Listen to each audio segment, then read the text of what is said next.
J'ai besoin de vous poser une question primordiale. Si je vous propose maintenant de revivre votre vie encore et encore, et ce de manière éternelle, est-ce que vous accepteriez? Je vais préciser un peu. Est-ce que vous accepteriez de revivre votre vie éternellement, mais dans l'exacte configuration de votre vie actuelle? Toutes vos joies, toutes vos souffrances, toutes vos expériences, tous vos désarrois et tous vos rires, exactement les mêmes, vécus encore et encore, éternellement. Ah, et laissez-moi préciser encore plus, vous devez choisir maintenant, pas à la fin de votre vie, puisque on sait jamais, si ça se trouve, les événements futurs pourraient influencer votre choix. Non, il faut choisir maintenant. Soit vous retournez dans votre corps pour tout refaire à l'identique, sans vous en souvenir évidemment, soit vous refusez cela et vous restez dans le néant. Voilà ce qu'est la pensée de l'éternel retour chez Nietzsche. Et gardez bien en tête votre choix précédent, puisqu'il en dira long sur vous. Ce choix primordial donne à Nietzsche la possibilité de savoir la valeur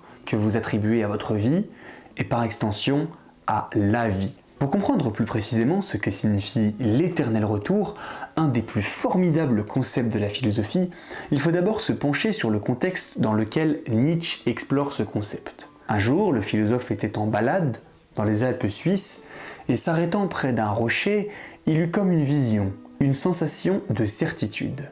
L'éternel retour. Je cite. « Je veux raconter maintenant l'histoire de Zarathustra, la conception fondamentale de l'œuvre, l'idée de l'éternel retour. Cette formule suprême de l'affirmation, la plus haute qui se puisse concevoir, date du mois d'août de 1881. Je parcourais ce jour-là la forêt le long du lac de Silvaplana, près d'un formidable bloc de rochers qui se dressait en pyramide, non loin de Surleigh. Je fis halte. C'est là que cette idée m'est venue. » Fin de citation. L'idée lui est venue que toutes les choses reviennent éternellement et nous-mêmes avec elles. Et si Nietzsche souhaite tout d'abord révéler le caractère scientifique de cette intuition, il abandonnera rapidement, tout simplement car cela semble impossible. Prouver scientifiquement que la vie se répète éternellement, ce n'est pas l'ouvrage d'un jour, vous vous doutez bien. Ça ne l'empêche pas pour autant d'être convaincu de cette vie qui serait comme cyclique et non plus linéaire comme il le pensait jusqu'alors. L'existence ne doit pas être vue comme ayant un début et une fin, mais comme un cercle infini de retour au point zéro,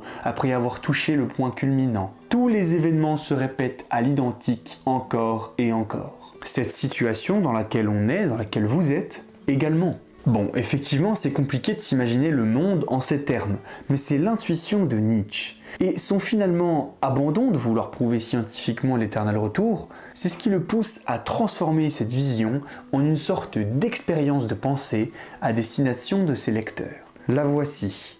Et si un jour ou une nuit, un démon se glissait furtivement dans ta plus solitaire solitude et te disait « Cette vie, telle que tu la vis et l'as vécue, il te faudra la vivre encore une fois et encore d'innombrables fois, et elle ne comportera rien de nouveau.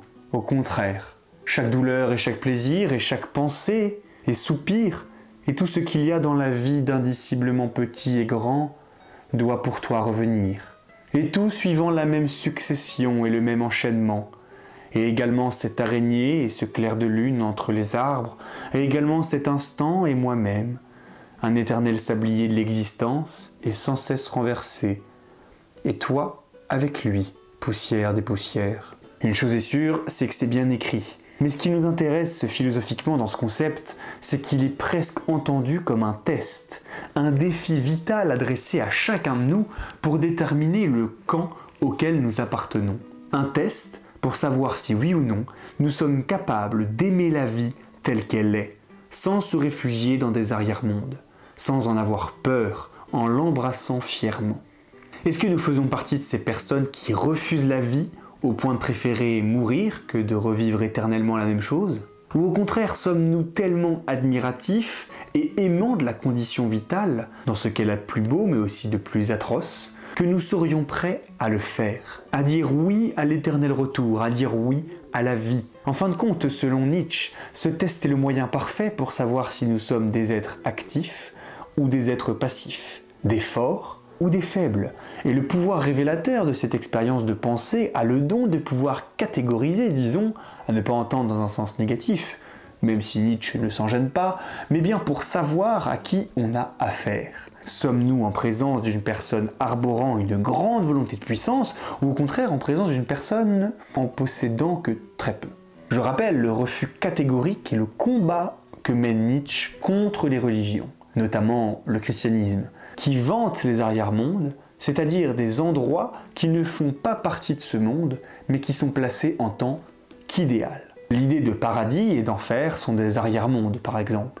Mais la religion vante aussi quelque chose d'autre qu'on appelle communément le libre arbitre. Cela dépend effectivement des disparités qui existent entre les différentes branches du christianisme. Mais dans l'Église, disons traditionnelle, il existe l'idée selon laquelle Dieu a donné la possibilité à chaque homme de s'autodéterminer, de parvenir à atteindre son propre salut. Ce qui détermine mon accès ou non au paradis ne sont rien d'autre que mes choix et mes actions. Si j'agis bien, paradis. Si j'agis mal, enfer. Le véritable coup de force de Nietzsche, c'est de proposer une alternative à la religion chrétienne qu'il combat et méprise durant toute son œuvre. Grâce à l'Éternel Retour, il propose un but, une manière encore plus forte de se plonger dans l'acceptation de la vie, quand le christianisme n'a fait que nous plonger dans la haine de soi.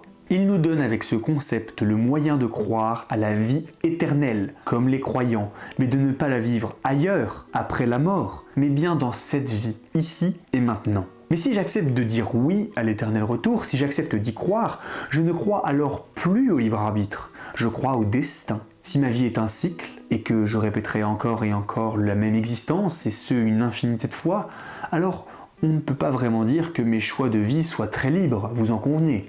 Mais rien de grave selon Nietzsche, car ceux qui sont convaincus de l'éternel retour se moquent éperdument de savoir qu'ils ne sont pas libres.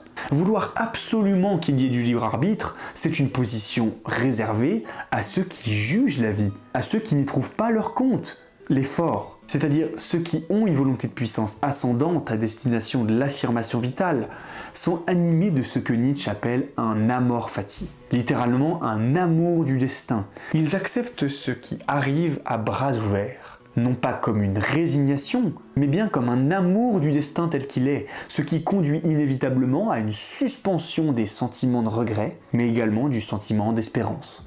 Ce qui, une nouvelle fois, plonge l'individu dans l'ici et maintenant, dans une jouissance complète de l'existence qui se moque des conceptions morales. Nietzsche nous fait comprendre qu'après avoir fait ce choix, en début de vidéo, si vous avez choisi d'effectivement revivre éternellement la même vie, c'est en faisant ce choix, c'est en ayant l'intuition que vos actions, vos états d'âme se répéteront que vous pourrez vivre convenablement. C'est parce que vous acceptez de revivre éternellement cette vie, parce que vous voulez que ce soit le cas, que vous allez vivre pleinement votre vie actuelle et pas autrement.